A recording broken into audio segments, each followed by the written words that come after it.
Well, we were not expecting to do a pod until next week. The Eagles got a win on Thursday night, and we figured, we'll see everyone, have a good weekend. Not so fast. No, it never seems to work out the way we plan it. It never does. This is an emergency Eagle Eye podcast brought to you by Nissan, Reuben Frank, and Dave Zangaro. The Eagles signed a veteran edge rusher, really defensive end, a bigger bodied guy. Za'Darius Smith has played 10 years in the NFL. This is year 11 for the former fourth round pick. This is a somewhat significant signing. It is, and he's a guy who's been on the street. Um, Usually that means he wasn't getting the offers he wanted. When you're an older veteran and you're not playing, a guy who had production last year and he's been a good player, three-time Pro Bowler. When he's not with a team, when he's not on a roster, it usually means money. So you bring him in, and I don't know how long it's going to take to get him going because he hasn't been in a camp. I don't know what kind of shape he keeps himself in, but he's a guy that's better than what they have behind Nolan and Jalix. And I mean, we've said it, Dave, all summer and all off season that if there's one area how he's most likely to add is going to be at pass rusher. And no sacks in the opener. First time since 2003, Eagles didn't have a sack on opening day. They need some help there, and you would think Za'Darius Smith can be that help. Yeah, they got close a little bit in that opener. Did not get Dak to the ground. So Za'Darius Smith will turn 33 on September 8th. He has a birthday coming up. He will be the oldest defensive player on this roster. Agbo Okoronkwo right now has that mantle. He is 30 years old. So Smith is an older player, but has been productive. 69 career sacks, a three-time Pro Bowler. Was productive just last year. Had 9 sacks in his time split between the Browns and then the Lions. So I think there's at least a reasonable expectation that he'll be able to get here and at least help. Yeah, I think that's fair. I don't know how long that'll take. I don't see him coming in being able to play, a ton of snaps. Maybe a 12 to 15 snap guy to start with, something like that. But they need some juice in the pass rush, and hopefully he brings it. You're right. He was productive last year. He's had a really consistent career when he's been healthy. He missed that one season, the full season with he had back surgery. He got hurt on opening day. But other than that, I mean, he's a guy who's been an 8 to 12 sack. He had a 13 and a half sack season. He's been a second team All Pro, 3 Pro Bowls. So the production's been there consistently. He kind of goes against Howie's offseason philosophy. He's an older guy. I guess the philosophy is a good one until you need pass rush help, and then you go get an older guy. Howie spent a little bit of money. We don't know the exact numbers, but this is more than a minimum wage deal. This is a deal where he paid the guy a little bit. We'll have the numbers probably by our next podcast, but looking forward to seeing him. He's been a good player. He's bounced around a lot, which kind of gives you a little bit of pause. He's been on a bunch of teams, but the production's there, and that's what they need. Yeah, he's played, got drafted by the Ravens, has played for the Ravens, Packers, Vikings, and last year split his time between the Browns and the Lions. I mentioned he's a bigger guy, like 6'4", 270, which, and that didn't used to be like really big for an edge rusher, but for this team it is. You look at Jalix Hunt and you look at Nolan Smith, even Josh Uche, like they're a little on the smaller side. To me, Za'Darius Smith is more kind of in the body mold of a Josh Sweat by the end of his time here, someone who you feel like Nolan obviously holds up well against the run because he plays such a physical brand of football, but the natural size here for Za'Darius Smith is interesting to me. I think he fits a role that this team was kind of missing. Yeah, and you're right. It's funny because that used to be a smaller guy. Now they're coming out and th'ey're all 6'3", 245, 240. So you hope that he can be an every down type of player. Not that he's going to play every down, but he's capable of playing all downs and distances because he should be solid against the run at 270. My big question is how long is it going to take him to be game ready? And I don't know if there's any way to tell. Obviously, he came in, he had a workout, they liked what they saw. Might just take him a little while. Yeah, that's a good point because I don't think it's necessarily learning a defense. I would think a guy in year 11 who's an edge rusher will be able to figure that out. It's more about what kind of shape is he in? When will they feel comfortable knowing they can trust him to do everything on the field? You think back to Charles Harris last year, and that obviously didn't work out, but just in terms of the timeline, he didn't play right away. Yeah, and everybody's different. Some guys, I mean, he could have been home, working out 10 hours a day and waiting for that call. And when that call came, he can, we've seen guys do that. They come in and, you know, obviously it's easier at some positions, but for bigger guys, it's a challenge. So, no, we'll see him out there on when's the next day we're out at practice will be Wednesday, I guess. We'll see him out there, see what jersey he's wearing, if you approve of the number, and see what he looks like. And I wouldn't be shocked if he plays a handful of snaps on Sunday against the Chiefs. If he's in decent shape, even if it's just a half dozen, just kind of get him started, see what he's got. I think I could see Vic doing that. Yeah, as long as he's in shape, why not? I mean, Yeah.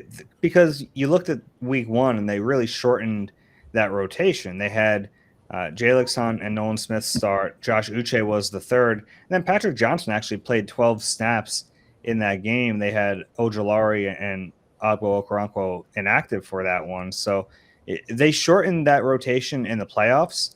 And we even mentioned on the post game pod, I don't know if you can do that for an entire season. You can do that in a 3-4 game window where you're trying to just advance, but for a full season, I don't think you can really have just a 3-man rotation.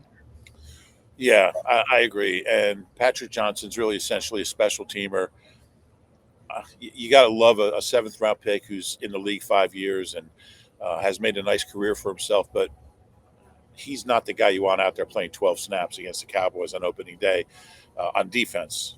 So it's odd. Just the roster construction is odd that they kept Ojulari and Okoronkwo, and then they were both inactive. A little surprising, not sure. And then you add another one. We'll see. You got to think there's another move coming. I would think one of those two isn't long for the roster.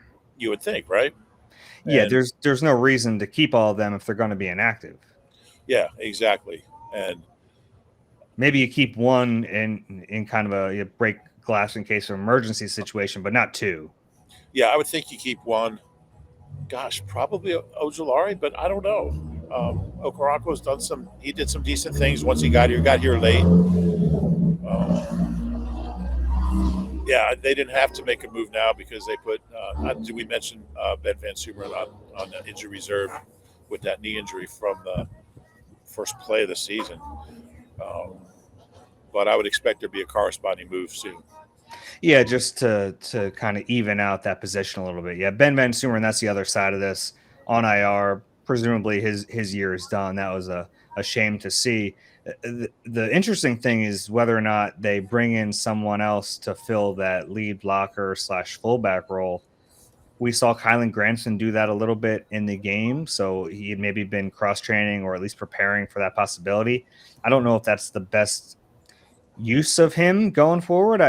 But last year when Van Sumeren got hurt in the middle of the season, they did bring in Kari Blasingame on the practice squad and they elevated him. They played him. So they at least showed that they wanted to keep that package in the playbook. So I would think they're going to want to do that again. Yeah. Blastingame's not with a team. I don't know if he's a legitimate option at this point or they're going to look elsewhere. But I know if you have nothing against Granson, but if you have him blocking, he's not a fullback. Some tight ends kind of can do that. They can be that H-back guy. That's not what he does. That's not his strength. So that's not ideal. They don't really have that guy to do that. Grant Calcaterra certainly can. So be interesting to see what they do with that position. Yeah, I would think they'll add somewhere, even if it's just a practice squad guy, and kind of get him up to speed and see if he can't help them. I don't think Ben Van Sumeren was going to have some massive role on this team. He was mostly a special teamer who kind of moonlighted as a Moonlit? Yeah, I don't know. How do you say that? Is it moonlit? Dancing with the Moonlit Night? Yeah. selling England by the pound. He ended up, he was a part-time offensive player, but without him on the team, it does leave a little bit of a void. I still think he'd be a good linebacker, but what do I know? I just think that might be his best position. I don't know. He really showed some promise as a lead blocker. Yeah. Yeah, I mean, who knows? He's just got to find a way to stay healthy. I mean, first play, I just feel so bad for that kid. I mean, he just came back from an ACL. Missed I think it was the last 6 regular season games in the postseason. So, we'll see. Wish him the best. Anything else on Smith? I looked up some pressure numbers for him last year. He had 60 quarterback pressures. His pressure rate was really high, 14.9%, ranked 17th among qualified defensive linemen in the league. And it was a higher pressure rate than any of the Eagles' edge rushers last year. Is that right? Yeah. Now, some of that is probably situational, right? Like, if you're only playing third downs, you have a good chance. So I don't know exactly all of the ins and outs of what that number represents, but it's an impressive number. Yeah, that's interesting. I wonder if this is the first time the Eagles have had 2 guys whose first name starts with Z on their roster at the same time. I don't know. Zach is a pretty common name. I guess so. Zach McPherson and Zach Ertz. All right, yeah. I withdraw the question. Yeah. One of them not being a Zach. Okay.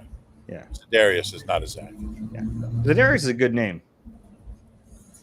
He's already the best Za'Darius in Eagles history. There haven't been a lot of Z's. Zachary Dixon was a running back in 1980 at a Temple.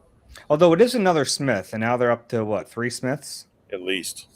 Well, they don't have a Nias anymore, but they have, yeah. So how do you think it's going to play out? Where's he going to start Sunday as far as snap count if he plays, and where's it going to max out? Like, what's the ideal number of snaps for him to play? I think it maxes out him being the third guy. I don't think this is a move to take Nolan Smith or Jalix Hunt out of the lineup. They really like their potential, and they should. There's no reason to think they can't be really good players for a long time. But and this is nothing against Josh Uche, who really has been impressive all training camp, had a couple of really nice rushes in the game week 1. So maybe Uche stays ahead of him, but I would think the ceiling for Smith in terms of usage would be to get ahead of Josh Uche on the depth chart. And then, if Nolan Smith or Jalix Hunt have to miss any time, they'd probably feel more comfortable being able to start Za'Darius Smith for a few games. Yeah, I don't think it's going to take them long, maybe 2 weeks, maybe 3 to get in front of Josh Uche. And yeah, he has done some good things, but yeah, I think when you look at the pedigree that he's got, he should be ahead of Josh Uche pretty quickly. Yeah, and look, credit to Howie, because we talked. I mean, how many times have we talked about this position and saying that if there's any position on the roster that we think they'll add, it would be edge rusher. And then here they go and do it. And it's not through a trade. We thought maybe it would happen through a trade. It doesn't. It comes by a street free agent. But I think it's probably fair to say that Za'Darius Smith, in terms of guys who are available on September 5th, is a little bit better than what you'd expect. Yeah, that's fair. I didn't even realize he wasn't on a roster until I heard about the move that they signed him. So, and it makes sense. A 33-year-old guy is going to be picky. He's going to wait for the right situation. Yeah, and he's going to try to get it out of as much training camp as he can. He got all of it, yeah. All of it. So, hopefully we have a chance to talk to him, I guess, on Wednesday. Just kind of get a sense of where he's at, how close he is to being able to contribute. And it's a 1-year deal. Look, he's an older guy. We talked, I think, last week about we think it's most likely they'll draft an edge. I could see this edge group being completely different next year other than Nolan and Jalix. I don't think any of the other guys really factor in. Antoine Ryland is a guy who should be here, you would hope. Well, he was released from the practice squad today, actually. Oh, he was. Yeah. Well, then I withdraw that one. Yeah. I mean, he was a draft pick. He had a sack in the last preseason game. Kind of hope they might. I think we'll see him again. I would guess he'll be back at some point. But the point being, they kind of look. You can't stockpile every position group with depth, and they're scrambling right now to find some productive depth at edge, and that's because it's a position they haven't really devoted a ton of resources to. I mean,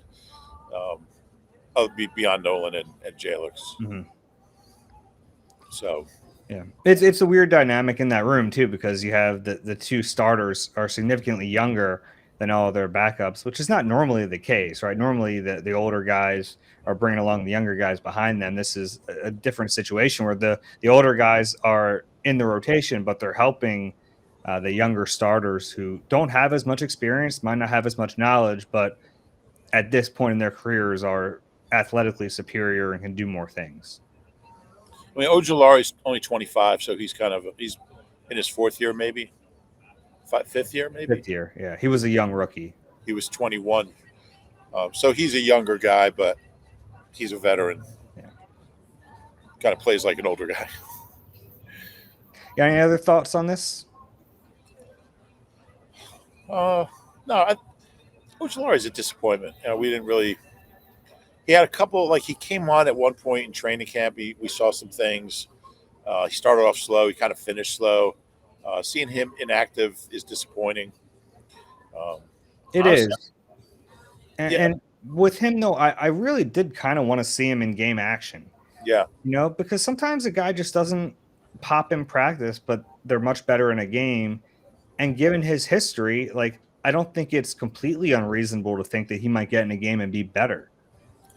Yeah, I think that's a good point. I mean, 22 career sacks in 46 games, so he's averaging a sack every other game almost. Yeah, that's a little surprising. I guess with Vic, you have to prove it to him in practice. We know how much he values practice, but yeah, it's a little disappointing that it wasn't huge money, but the most significant offseason signing was Ojulari, and then he's inactive week one. You don't even get to see him, but I understand it based on what we saw in training camp. I just wonder if there's not more there that we didn't see in practice. Yeah, it's fair to wonder. Yeah, I wonder as well. If he didn't play before they acquired Za'Darius Smith, I can't imagine how he would play after, unless Smith's not ready and they figure Azeez maybe is a better option than Patrick Johnson. Which he should be, right? You would think on defense, but yeah, Patrick Johnson's a plus player on special teams, and now you might need that even more without Ben Van Sumeren. But 12 snaps on defense that's not why Patrick Johnson's here. How many special team snaps? Do you have a game book in front of you? I can look it up for you. How many special team snaps Patrick Johnson played? And I don't want to rip on Patrick Johnson, but I just don't think that's the ideal role for him. 17. Yeah, that's a lot. Yeah, second on the team to Keely Ringo. Keely played 18? Mm-hmm. And Trot also played 17, right? Yeah. Did you tell me to look it up and look it up yourself? No. I found the game book on. I have 17 browsers open, and I initially I couldn't find the browser with my game book, but I did. Yeah, Patrick Johnson's a really good special teamer, but I think that should be his role here. And you have all these guys who are edge rushers by trade. I think those snaps. Now, obviously, Ojulari wasn't up, but you can't keep them both up. So they were in a position where they had to play Patrick Johnson. I don't know. It's all kind of weird.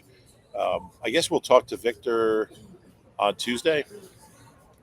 Victor Fangio. Vic Fangio. Yeah, we'll talk to Vic on Tuesday. Victor? I don't know. Isn't that his real name? Yeah, I don't know if anyone calls him Victor.